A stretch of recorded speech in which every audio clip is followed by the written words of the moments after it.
welcome back to my channel. Your baby girl is back. Okay, if it's the very first time seeing my face, my name is Juliet Ojako and I'm a YouTuber. I do videos about beauty, lifestyle, and recently I moved to the UK, so I'm an international student here in the United Kingdom. So welcome back to my channel, and if you haven't subscribed to my channel yet, please click on the subscribe button just down there, and also the bell like button to be notified whenever I upload a new video. All right, so this whole video is all about moving to the UK as an international student. So if you are team DIY, do it yourself, this is the video for you. And even if you are going to pay an agent to do the process for you, you still want to know what the process is like, so you avoid being overcharged. All right, so this is all for all prospective UK students, people that want to come in here through student route, probably in September, October, November, whatever month. This is the right time for you to start your process now. So I've been getting a lot of questions, like I've always put out here, I've always told people or say it here to send me your questions through Instagram or YouTube. I've gotten a lot of them from Instagram, most especially. People are sending me message asking me they want to start the process but they don't know how to go about it. So this video is going to answer all the questions that I've been getting. So first of all, you want to come to the UK as an international student. So one, I'm going to be listing the process and what you need at each stage. So first of all, before you leave any country, you need your international passport. So if you haven't gotten your international passport, that is the first thing you need to get. You need to go and sort that one out immediately. Or while you are sorting it out, or while you are waiting for it to come out, the next thing you want to do is to get your documents. What documents? These documents are from your school, your university, where you did your undergraduate or where you did your master's program. You need to get your degree certificates, you need to get your transcripts. These two are the most important documents that you need for applying for any school in the United Kingdom. This is very important, and this is what takes the bulk of the time. For your school to be able to release it is a hassle. So start now to start requesting for those documents. And also you need your academic references. You have to get like 2 academic references, just so you won't be cut short when you're applying. So these 3 documents is very important. This is what you need to have first, including your international passport. So moving over to the second part, you need to go for your English test exam, your international English language test exam. This is the IELTS. I know a lot of people will say, oh, you can use your WAEC and whatnot. Some schools accept that, while some schools don't. You don't want to be limited to a certain type of school because of the kind of documents that you have. So to be able to have a wider coverage, I would advise you go for your IELTS. Go and write your IELTS exam. And if you want to know how to prepare for your IELTS in 1 month and get a good result, let me know in the comment section. I will be putting out a video about that. I've written IELTS for 3 times and I will share my results in each and every one of them, and I'll also give my tips and tricks on how I passed the exam. Just let me know in the comment section. All right, moving over, after you've gotten your IELTS, the next thing you need to do is to figure out the course you want to study in the United Kingdom.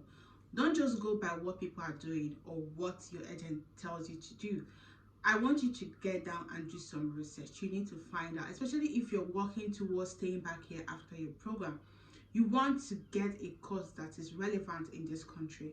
And how do you figure out those type of courses? You have to go to the UK government website and search for jobs in demand.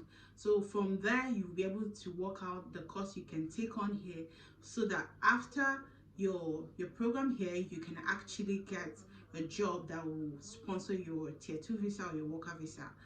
I don't know if I'm making sense so far. If I'm running so fast, it's just because I don't have so much time.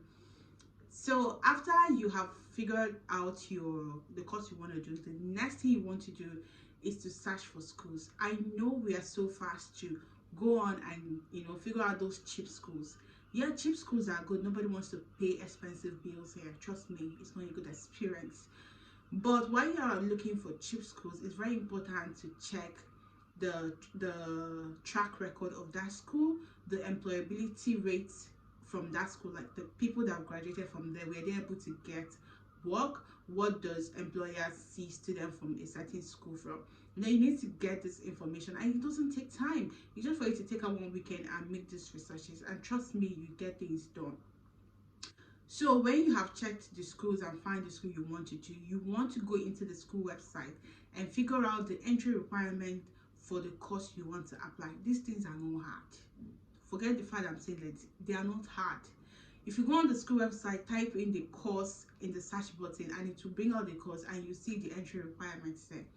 If anything is not clear to you, please go ahead and ring the school. Call the school, figure out what's, have them clear your doubts.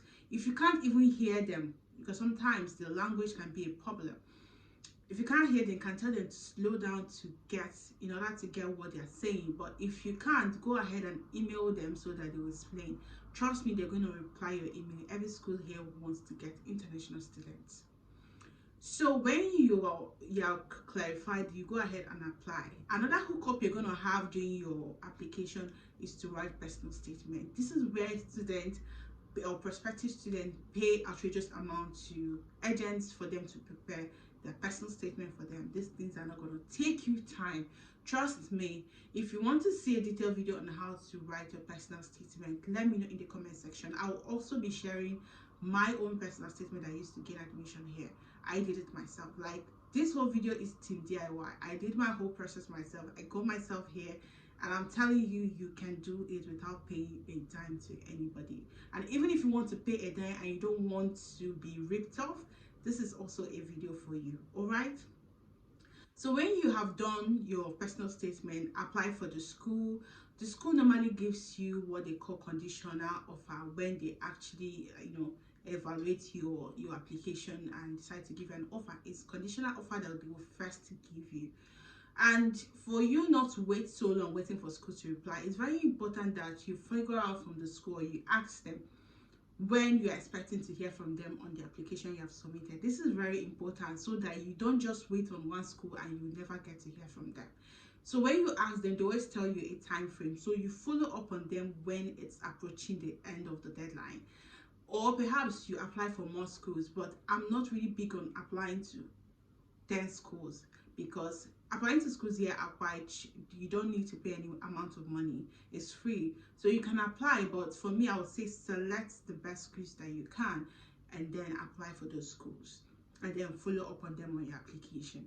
So when you have gotten your conditional offer, it's mostly to pay your deposit, just to be sure that you're really into this course, and you go ahead and pay your deposit. Next stage is that some of them will conduct an interview for you, or some will send a questionnaire to you to fill. This is just to ascertain your knowledge about what you know about the school, the area you're coming into, because this is more like to prepare you for your visa application. So it's very, very important, because a lot of people have been refunded their conditional their deposits, or reject their offer because they were not able to perform very well in the interview. So if you want to see how to answer your questions very well, or how to prepare for the interview or fill the questionnaire, let me know in the comment section. I'll dedicate a separate video for that. So moving ahead, when you have done all these things, your school is going to issue you something they call CAS, which is confirmation of acceptance of study. So when you get this, this is what you are now going to use to apply for your visa. But I want to mention that from some schools, like my own school, University of Sunderland, they want to see your proof of fund before they will give you CAS. So it's very important that when you have gotten your conditional offer, it's better you start preparing your proof of fund. If you don't have the cash available, you have to make it available, so that before you finish going ahead with the interview and everything, and they ask you to provide your proof of fund, you don't have to wait that long to provide it. So go ahead and provide your proof of fund, and they'll issue you your CAS. Then when you have gotten your CAS, the next stage is to apply for your visa. But before you apply for your visa, there's something they call tuberculosis test. You have to do it, because you have to submit that application during applying for your visa. So go ahead and book your tuberculosis test. I think the centers are only in Abuja and Lagos, Go there, do your tuberculosis, then you get your result the same day. But booking is what takes time, because you have to book. They might give you a far date, so the earlier you book, the better for you. So when you have gathered all these documents and you apply for your visa, you get your visa, and then you book your flight ticket, and you find yourself here in the United Kingdom. It's easy as I'm saying it. I'm kind of fast because I don't want this video to be super long. I just run through the whole process for you. If you really paid attention, I said everything that I can. But if you want any in-depth explanation, things like your personal statement, your questionnaire, your IELTS, how to go about those things and prepare, let me know in the comment section, and I'll create a particular video, explaining all these things. So in general, in conclusion, you need your degree certificate, your transcript, your references, your international passport. These are the 4 most important documents that you need to have before you start anything. You write your IELTS, make sure that you hit the band that they required. Majority of schools here, their band score is 6.0, unless you're going for a professional course, like a course that will give you license. Those ones require a band score of minimum of 7 in all of them. But majority of schools is 6.0 general, and then 5.5 minimum in all aspects of it. So with all this, if you have all these things available, coming into the UK will be a smooth sail for you, trust me. And the most important thing is to start on time. Time is a factor here. If you want to get yourself here as soon as possible, start now, and then you have a stress-free application and process into the UK. So I hope with this video I've been able to answer questions that you have been asking about how to go about it.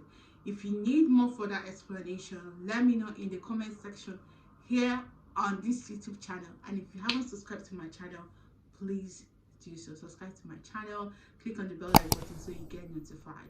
More videos like this will keep coming up, so you want to be glued to this channel this month, this year. All right, thank you so much, and I'll see you guys in my next video. I love you all. Take care.